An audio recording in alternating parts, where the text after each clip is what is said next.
Well, this could be the last time, ladies and gentlemen. Not the last episode of Andorra. There's still a little bit of a way to go in this series yet, but it could be the last time we see the national team in action. Let's get to it.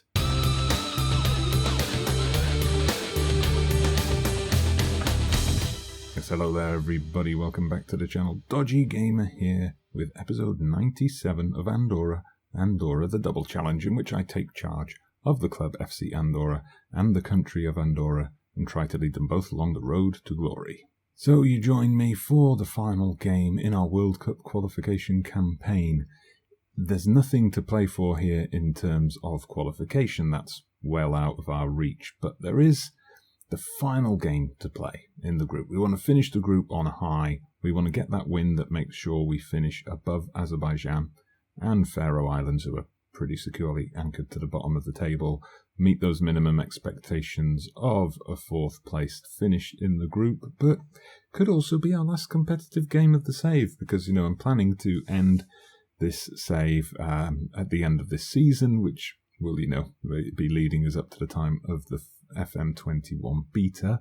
And then I just don't think we're going to get time to continue. There'll be friendlies next year, of course, but there'll be no World Cup for us, unfortunately. So this could be the last moment that we get to see the Andorran national team in action. So just to show you the table, as things stand, you see England out there at the top. They've already qualified, 9 wins out of 9 so far. Ireland and Norway in that hunt for second spot, but it looks like it's probably going to be Ireland's. Then we are here, it's all mirrored, as you can see. Then, Norway have won 6, lost 3, we've won 3, lost 6. Azerbaijan won 2, lost 7. Faroe Islands lost all 9 with their minus 83 goal difference, no goals scored. Ooh, at least we're not them. So here are our results. Of course, you will have seen the England and Faroe Island games on the stream, and then the narrow defeat at home to Ireland. We then went and got stuffed pretty badly in Norway, a certain Erling Haaland getting a hat-trick on that day, as Norway won 5-1. Nacho Martin, though, did score, so that was a little bright spark for the future. We then travelled to Baku and beat Azerbaijan 3-0, Jose Francisco Perez bagging a brace. Then one of the tougher games, well, the toughest game of the entire qualifying campaign, away to England at Wembley, 4-0. We then beat Faroe Islands 9-0 at home, so pretty big result from us there. Georgie Gomez, Hector Zazana, Jose Francisco Perez, Antonio Alonso, the central midfielder with a hat-trick, and Said Mayumba with a pair of goals. Stoppage time at the end of the first and the second half. But then away to Ireland, we went there thinking, yeah, we ran them pretty close in the previous game. Maybe we can get a result here, but I think we overstretched ourselves a bit. We went a goal down very quickly. We were 3 down by half-time, finished 5-0. We've just played Norway at home, and we got that Haaland guy again bagging a brace in a 3-0 defeat. But if we can beat Azerbaijan today, this will be one of our better qualifying campaigns of this career, actually. So let's go ahead and see what we can do.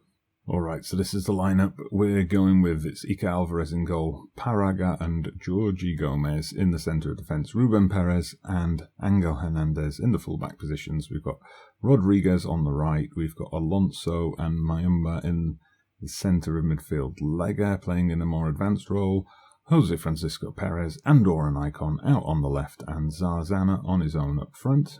Okay, tunnel interview out of the way. Apparently it's Ruben Perez's 50th cap for his country. It also said before the game it was my 100th competitive game in charge of Andorra, so that's a nice milestone to wrap things up on. Alright, we start here with, it looked like an Andorran attack, a bit of a strange ball there from our player, but never mind, we managed to keep possession, so that's the important thing. Bringing it forward now with Lega. He's gone into a wide position, plays it back to Alonso, who's been deadly from the edge of the area in previous games, but Perez made the overlapping run to the other Perez, Jose Francisco Perez, but he heads it straight at Namazov. But the highlight continues here. Are we going to get a second bite of the cherry? It looks like we might. Mayumba to Lega. Lega pings it out to Perez. Perez gets into the box. Is he going to get his cross off to Zazana? Yes. And Zarzana scores. Wow, I thought he wasn't going to score that. He was being closely marked. The keeper was in the right position, but he still managed to get it in. Credit to the lad. Yeah, good play by Perez. Threaded the ball through to Zarzana. It's got the man right on him. I see the defender there tried to clear it, but wasn't focused fully, wasn't concentrating fully. Zarzana, he's the classic poacher, fires it into the net. And now another highlight. Are we going to extend our lead before half-time? Alonso knocks it out to Hernandez. And let's see what he can do here. He's going to get the cross in to the far post. It's half cleared. Come on, Lega, get it back in the box. Back in the danger zone. It comes to Mayumba. Is he going to hit a shot? No. It comes to Hernandez. What's he going to do? Plays it off Lega. Alonso. It hits Lega again, I think. Bit of a scramble. Finally comes to Perez. Finally, it's a goal. It's Perez to the goal. Thank you very much. Well, we are dominating Azerbaijan so far. Half-hour mark now. And another highlight again. The Azerbaijanis give it away from the clearance. Hernandez with the run. Just bombing forward there. Gets it into Alonso. Perez going for his second of the night. Oh, dearie me. What is going on with that goalkeeper? Perez scores. I don't think he would have scored that on, 99 shots out of 100. Luckily for us, this was the 100th one. You can see there, it's very close to the keeper, but the keeper touches it, but he was too close to it. His post, dearie me.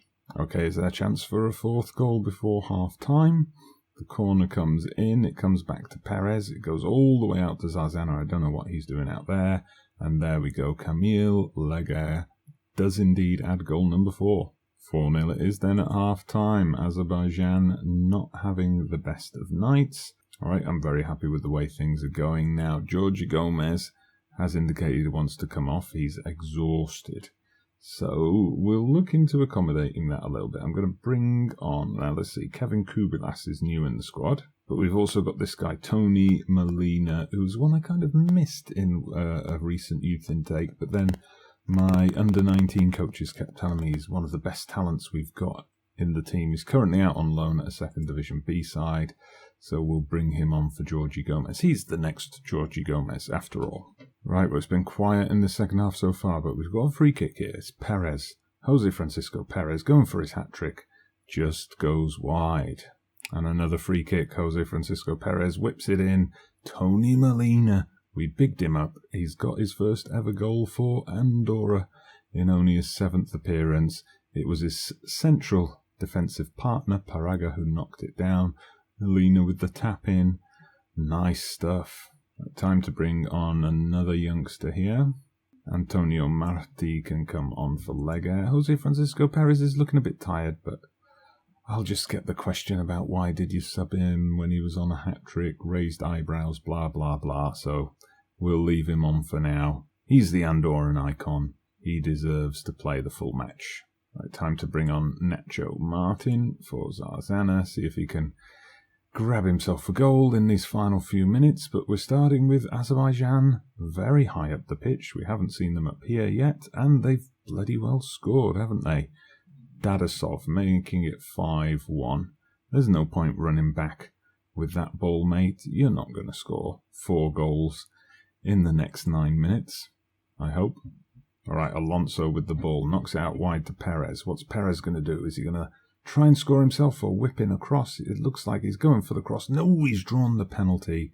There we go. Chance to complete his hat-trick. Come on, Perez. You can do it. Nice one, son. 6-1. Hat-trick for the Andorran icon. And that's how it finishes. 6-1 to Andorra. A veritable walk in the international park, securing us 4th place in the group. And we see elsewhere in the group, England stuck it to the Faroe Islands 12 times. Norway beat Ireland, and I believe that means they will indeed. They've pipped the Irish to 2nd place based on the fact that they thrashed Faroe Islands by a greater margin than the Irish did. Well, that I would have to say is a decent performance for us. It's a shame we couldn't nick anything off the teams above us. We came so close to a draw against England. We probably should have beaten Ireland in our home game as well. We were 2nd best in both matches against Norway and away to England and Ireland, so not too much to complain about there. So it looks like we leave the nation on 102nd. We have been as high as 100th in the world. We never quite broke into the top 100, unfortunately, but we've brought the team quite a long way from right back at the beginning of this career when they were ranked 143rd in the world. It's a little bit of a shame that, we only got 10, 11 seasons in, because I feel like with another 5 years, we could have quite a team. I mean, maybe not a team that's definitely going to qualify for a championship, but a team that could qualify for a championship. I mean, 5 years down the line, we would have guys like Jose Francisco Perez and Angel Hernandez. These would be established veterans at the age of 32 by then. Zarzana, as a 31-year-old, would still be able to do a job for us. Then you'd have the likes of Georgie, Gomez and Magales. They'd be in their mid-20s. But by that point, Ruben Perez as well. So they'd be like at the peak of their careers at the core of the team. Mayumba also. And then in 5 years' time, you'd have Tony Molina, you'd have Nacho Martin as really good youngsters in their early 20s. And then who knows, maybe a couple of other players would come through in the meantime as well. And I think we'd have a decent core group of players to perhaps, challenge a team like Ireland and maybe qualify for something via the Nations League route. So at the moment, as you can see, no future fixtures arranged for Andorra. I'm sure some friendlies will pop up, but we'll skip over the friendlies. But, well, that's it. That's as far as we got with the national team. Didn't qualify for any tournaments, but we did make it up to Nations League Division B, and we've scored some good victories above our weight against quite big opponents. We've beaten the likes of Bulgaria, we've beaten Israel, we've beaten Scotland, we've held Poland to a draw away from home. We've had some pretty big results along the way for a nation the size of Andorra, so I think we can be proud with ourselves for that. If you have enjoyed this episode, and indeed the international section of this double challenge, please give us a big thumbs up on that like button. Subscribe to the channel if you haven't done so already. I'm Dodgy Gamer. See you again soon.